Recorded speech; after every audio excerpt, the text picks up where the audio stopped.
Chicago Bears quarterback Justin Fields is entering a pivotal season for both him and the franchise that traded up to draft him during the 2021 NFL Draft. But luckily for Fields, he'll be surrounded by a handful of new and returning playmakers who could help him have an MVP caliber season in year 3.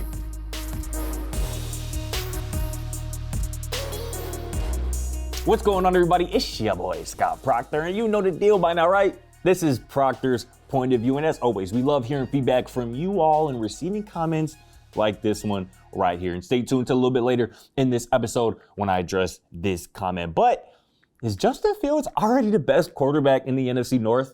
Aaron Rodgers is no longer in Green Bay.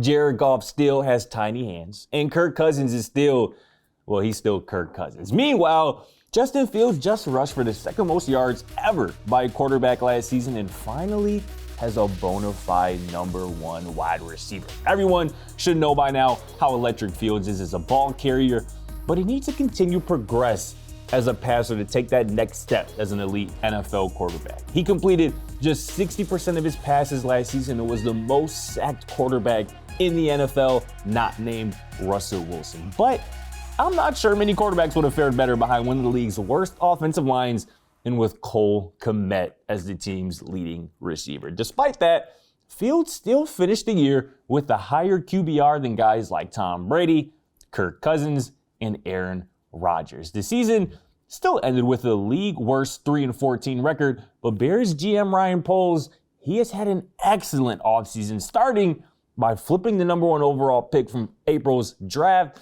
into star wide receiver DJ Moore, among other assets, of course. Moore, he posted 3 straight 1,000-yard seasons in Carolina with guys like Kyle Allen, Teddy Bridgewater, and Sam Darnold throwing him the football. Moore, he's exactly what Fields and young quarterbacks like him need. Let's not forget that Josh Allen threw more interceptions than touchdowns as a rookie and was mid in his second NFL season before Stephon Diggs came to Buffalo and helped Allen reach All-Pro status. And let's not forget either that many people were unsure if Jalen Hurts was even a quality NFL starting quarterback before A.J. Brown arrived in Philadelphia. Each of the best quarterbacks in the NFL have a star pass catcher, and Fields finally has him one, DJ Moore.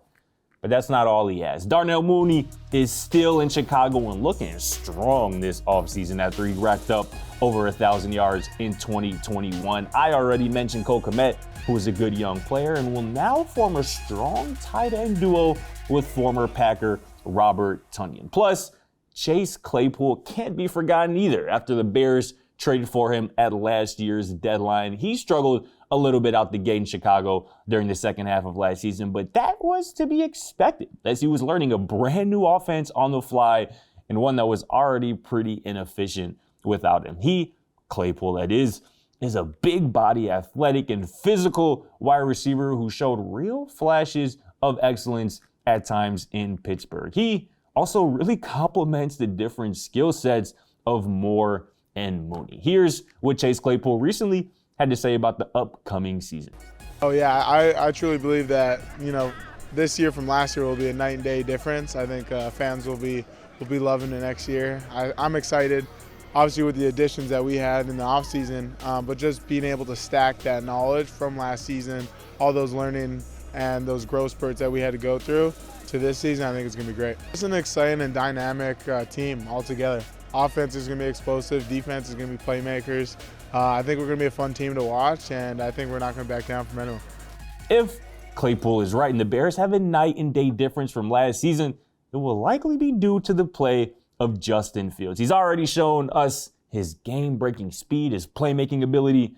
With an improved supporting cast and a full offseason with this new regime under his belt, look for Fields to make a Josh Allen, Jalen Hurts type leap and find himself in MVP conversations in 2023. But shout out to our guy right here for this comment on a recent short, and I want to address this one. Charlie, my man, I hate to break it to you, but Josh Allen, he just ain't a top 5 quarterback, man. I'm sorry to tell you, he can't be after leading the entire National Football League in total turnovers last season. That's interceptions plus fumbles lost. Nobody had more combined than Josh Allen. He's as talented as they come, but he's also as inconsistent as they come. Plus, He and Trevor Lawrence, who you also mentioned in that comment, won the same amount of playoff games last season. Do with that information what you will. But that's going to do it for this episode of Procter's Point of View. We'll see you right back here on Monday for Last Weekend in Sports.